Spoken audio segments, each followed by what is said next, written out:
Well, folks, welcome to this week's A Sportsman's Life. Look who Mr. Jeff and I have with us. Mr. Whitetail is going to be has been part of our show for a few weeks. Larry is going to impart some knowledge each week and some fun. It's all fun. It is all fun, and I am truly honored to be with you guys. I'll tell you what, Luke and I have been doing radio for a while. Almost 11 years, every Saturday morning or throughout the week as well too, and I've had the opportunity to spend time around Jeff through Luke, and I am truly honored to be part of this. And really what my kind of part that I kind of see is kind of a Q&A kind of thing, where we'll talk about different hunting tips, learning about optics, learning about hunting gear, learning about rifles, all those kind of things. Just pure simple information that you may already know, but you know, there are a lot of people getting into the outdoors, so we're going to try to take it very basically and bring it forward. Excellent. And folks, if you think running with these two rascals is not fun, this is really serious hard work, but we're going to jump into our show, so stay with us every week. Larry's going to be here, Jeff's always with us. We're going to have a great time, and we want you to be right here every week with us. Haven't had a chance to fish a whole lot lately. This little pond is actually on our neighbor's place, but we have access to it, and don't know whether there are any fish in there, to be honest with you. I've never had the opportunity to fish it, but it sits in a good spot, so maybe there's little sunfish or something there, who knows. We'll go try it out, and we'll also be looking for deer tracks while we're going, because we do have permission to hunt this property as well too. So let's go see what we can find. Let me shut down the pickup door.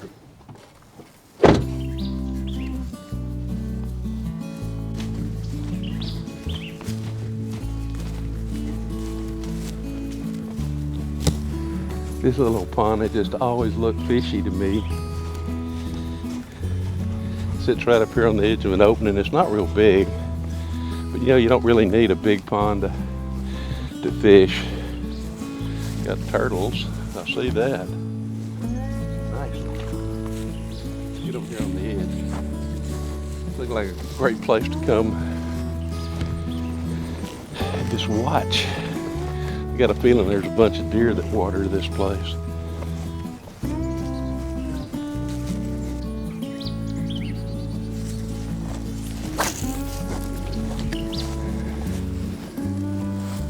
This place ought to have some little sunfish in it. I see where the fish have been in here spawning around the edges of it. But who knows?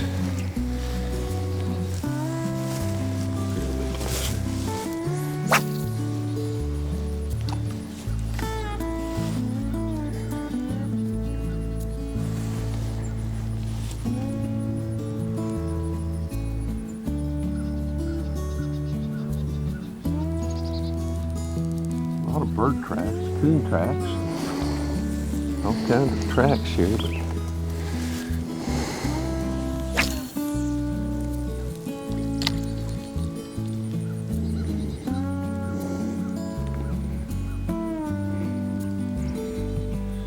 work our way around to the shade over there. That way. Come on, little bitchy. I know there's got to be something here. Few more cats right here.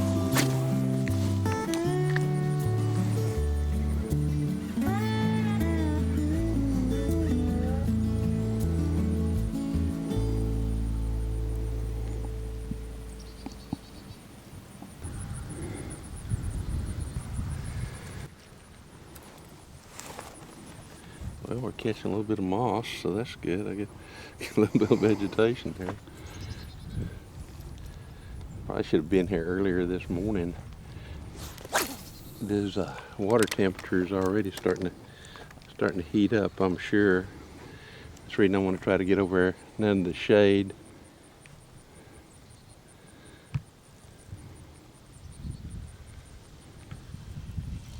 There we go. I love it.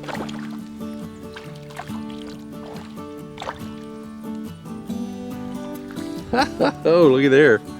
Little green sunfish. Absolutely beautiful little fish. Look at that.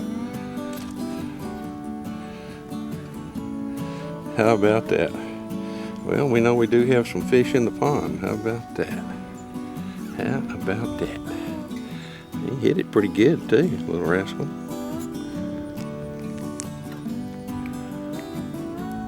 That's good too. Okay, now. Yeah, let's throw him back. You can get overpopulated with those really quickly, but this is not really one of those ponds that we're trying to, like I said, I've never fished it before. I've always wanted to, but never have gotten over here to fish for it. But it didn't make a whole lot of difference what you're catching, or if you're catching anything.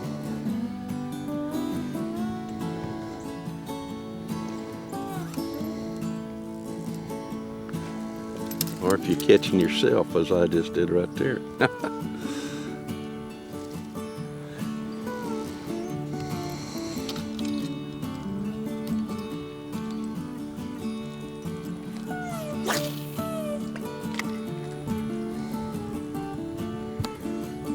Where there's one, there's liable to be more.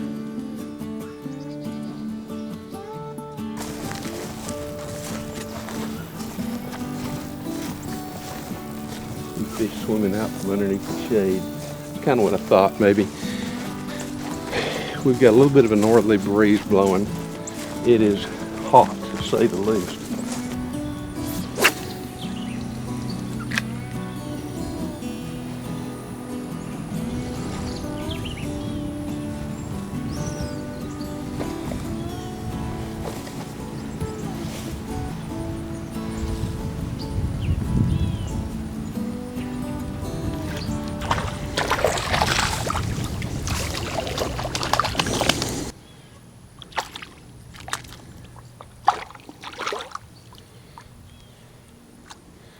A little bit bigger. Ha-ha, another green sunfish. It's hard to find a place that doesn't have green sunfish down in this part of the world. It's actually big enough to eat right there, but look how pretty they are. Absolutely fantastic. Well, quit. If you fix it up so that I don't get tongue, I'll get you some here.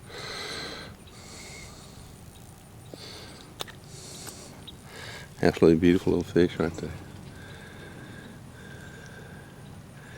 Gosh, there's a time when I was a kid I would have thought that was an absolute monster. We'll grow up. Well, let's see if we can catch one more.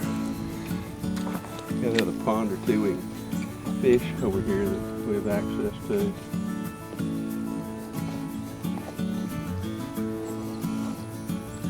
There we go. Another one, Jake.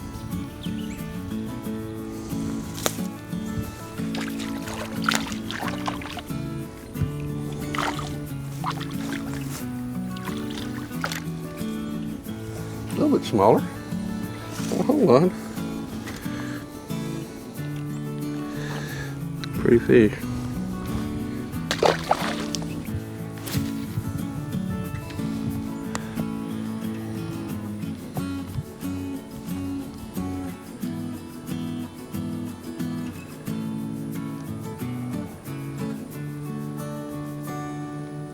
Here we go. Oops, lost that one. No, I didn't. Here, you caught it. Here we go. Oh, this is pulling a little bit. Look at there. We got a bass here on this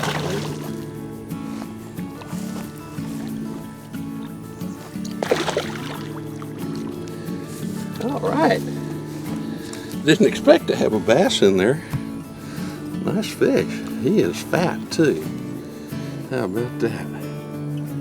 Well, turned out to be a pretty productive morning. There must be more than one of them because I hooked this one and almost immediately he got away, and so I guess he followed it, or maybe another one did. Cool little fish, look at that. Nice. That's a pretty good fillet right there. Guess I should have been keeping these to eat, but we're gonna throw this one back today. But I will remember this spot to come fish. Bring my wife out here. Set her up with an old cane pole.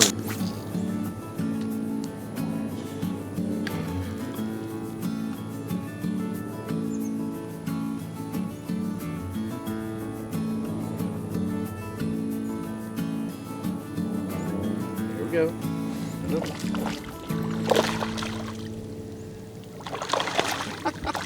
Well, there are two bass in here for sure. Because look at here, this is a different size. Isn't that pretty? The little bass is fat too. I mean, look at him across the back. You can tell him.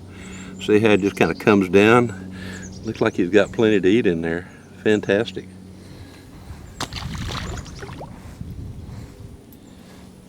That's a bigger one here too. Look at this one.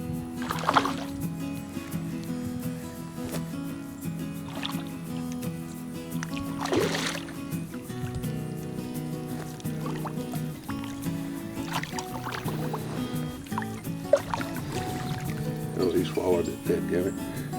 Hey, he swallowed it. We're gonna get him out of there.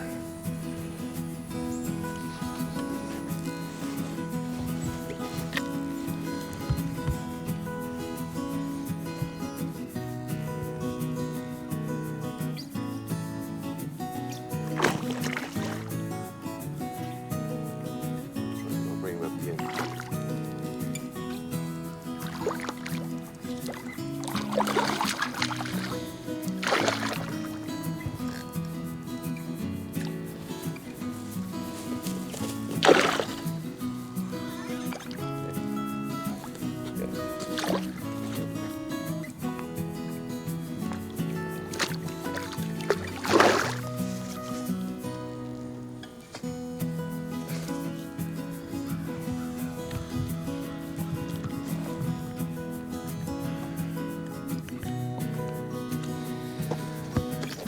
Little hooks are sharp.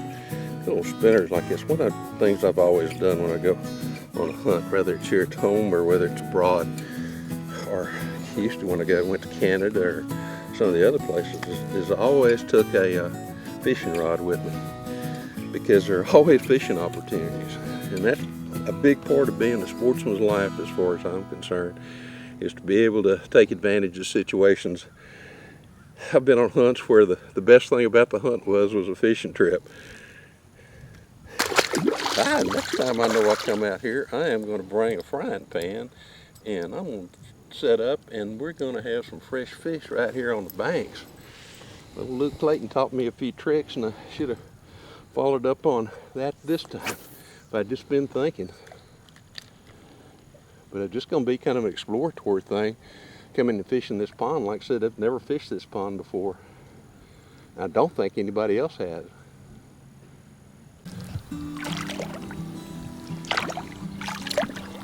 That was that one. He made a run at it and didn't catch it. But he did catch it. But again, you can see how great a shape they're in. There's plenty of food for them. And then when they come down to where they just kind of narrow down real quickly right here, tells you those fish are in good shape, good body condition.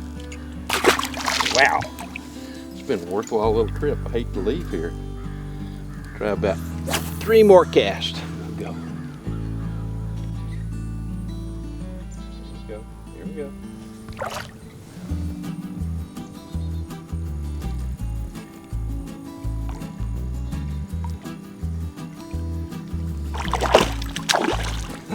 I love it.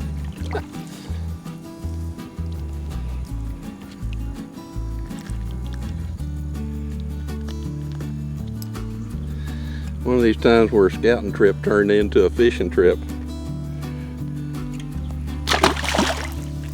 Okay, I say 3 more casts, I may have to amend that to another 3.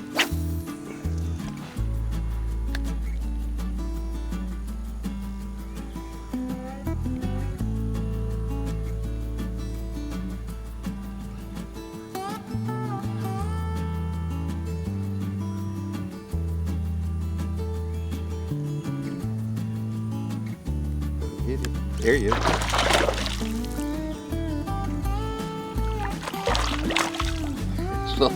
This little hole is filled with bass. Look at this. How about that? I'll tell my brother about this place. Have him bring his little grandsons in here. All about the same size. Again, next time I come this way, I am going to bring a frying pan.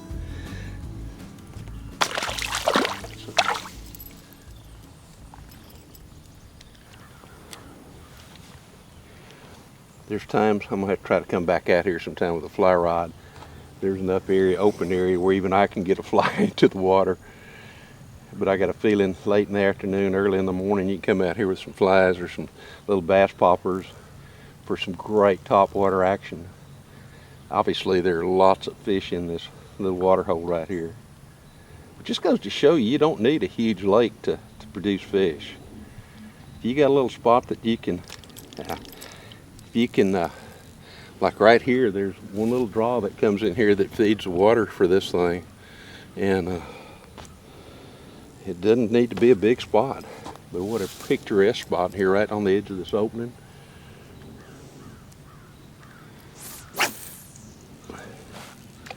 No doubt the deer come to water right here as well too. I mean, my brother's got this property actually, and see if I can't come in here and set up for try to get some photographs maybe of some deer coming to water.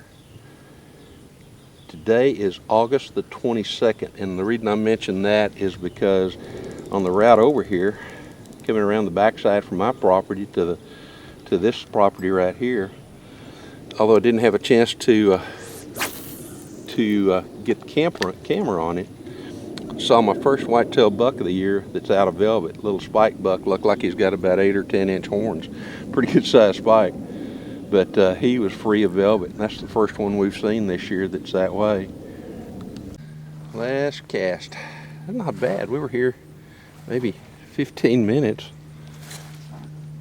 And I didn't keep count, but I want to say there's somewhere between 8 or 10 bass. And I'll try one more just in case. Can't. Always got to be one more last cast. But I think I caught like 8 or 10 bass. They were all about a half a pound, up to or close to a half a pound, and about 3 or so green sunfish, which tells me there's forage here. And then looking at the size of the fish that we caught, I'd say that they're in real good healthy condition, which is absolutely perfect. Let's go try one more little pond before we call it morning and head out.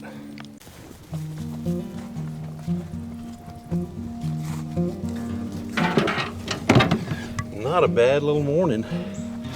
Had a check trail camera, and we'll go back and look at to see if there's anything on the trail camera. So we'll look at that, but I think we're just going to call it a morning. It is getting really warm right now, and fish quit biting, which was a bonus as far as I'm concerned, to come out and do a little fishing on a neighbor's place, and very kindly allowed me to do so. See what else we can get into on the way home, but I think what we're going to do is just ease on out of here, maybe drive back, look at this other pond just for old time's sake, because I used to fish it years ago, and this one's a relatively new one. But let's see what we can find, see what else there is to find this morning. Always something to do, always something.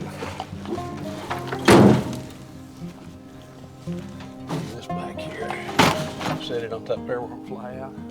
Let's go see what else we can get into. Folks, as an old outdoors writer, I have used lots of products. Smoking Tex electric smokers, the best smokers that you can find. This is Diz and this is Scott, my buddies. Diz, tell them how they can learn more about Smoking Tex. Yeah, obviously the #1 source of information is going to be our website.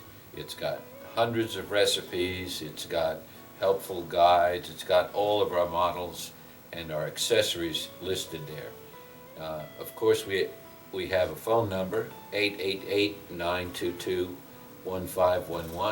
and we'll actually answer our own phones. That's true. And there's the main thing, the easy way, smokingtext.com. You can learn all about it. Correct. And of course, we're on all the social media, Instagram, Facebook, etc.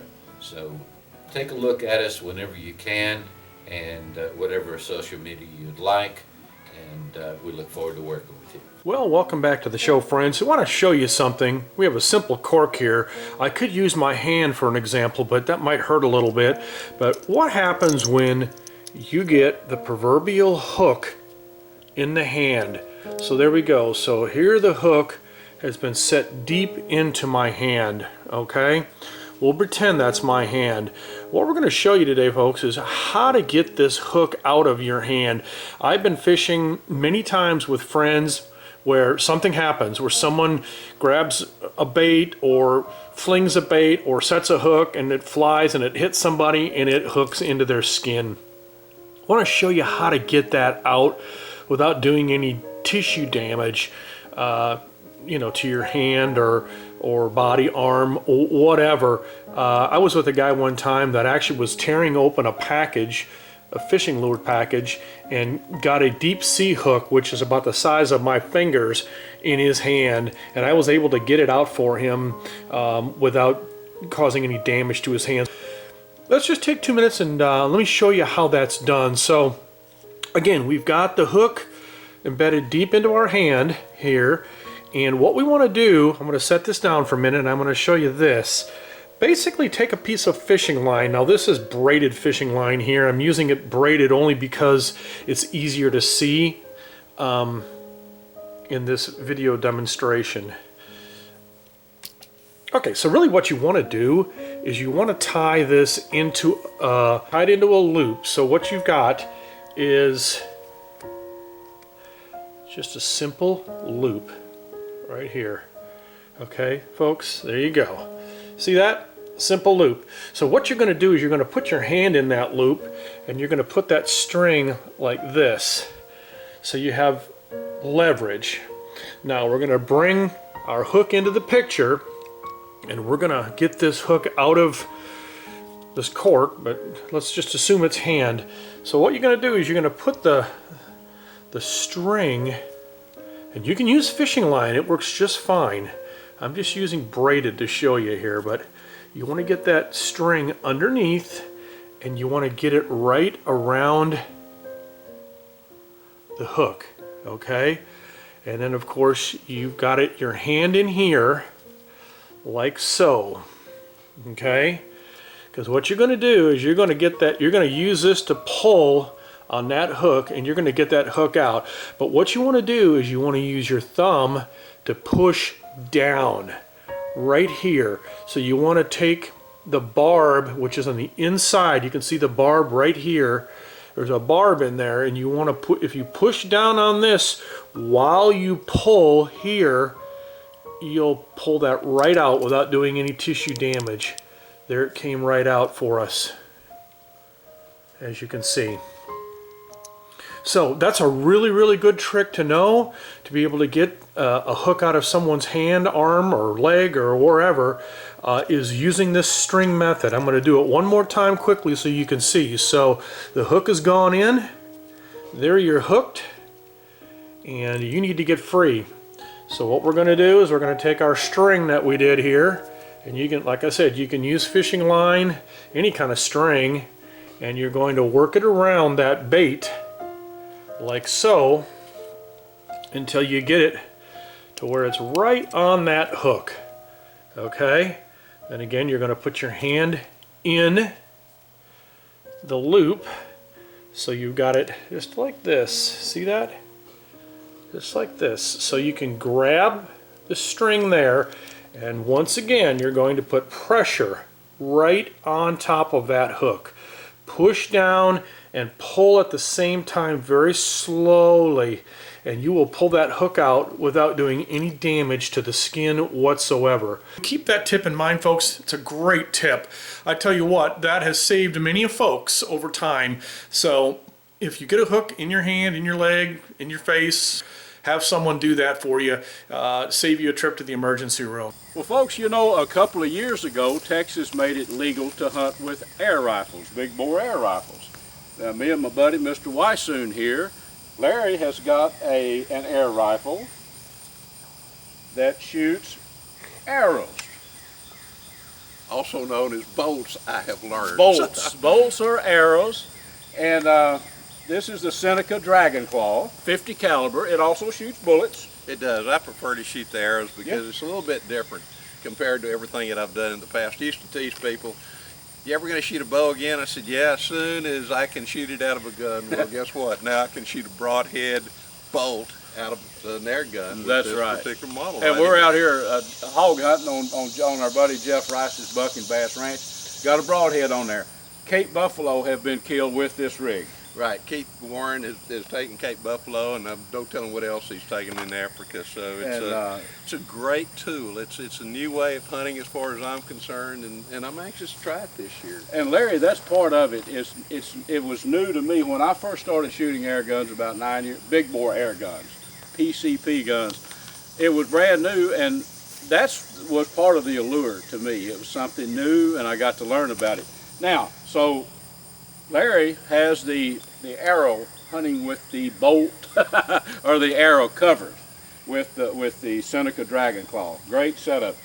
Now, if you want to use, now this is what I hunt with. This is Air Force Air Guns Texan. Now, this is the carbine model. They make a longer barreled model that gets a little more velocity, but I've killed a bunch of critters, hogs, and I killed a nice buck with this rig last year. So Air Force Air Guns Texan, they make, this is 45 caliber. They make a 50 caliber, which I haven't shot yet, but this will generate over 500 foot-pounds of energy. So bullets, Mr. Wysoon's got his arrows. You think, well, what kind of bullets? You'd think, well, it's an air gun, maybe a little light bullet. These are Swage bullets here, and Nielsen Specialty Ammo makes them. You probably can't see them this close, but they're a very well-made, well-designed bullet as far as for air guns, strictly. So Larry, I think we've maybe give the folks a good primer in air gunology. It is. It's a new way of hunting, legal now in Texas. Bows, this one can't be used during the archery season, but it can be used with an arrow during the regular hunting season. So just something new to play with and a new kind of adventure. And if you haven't tried it yet, let me suggest that you do. I think you'll be truly impressed. I think so, Larry.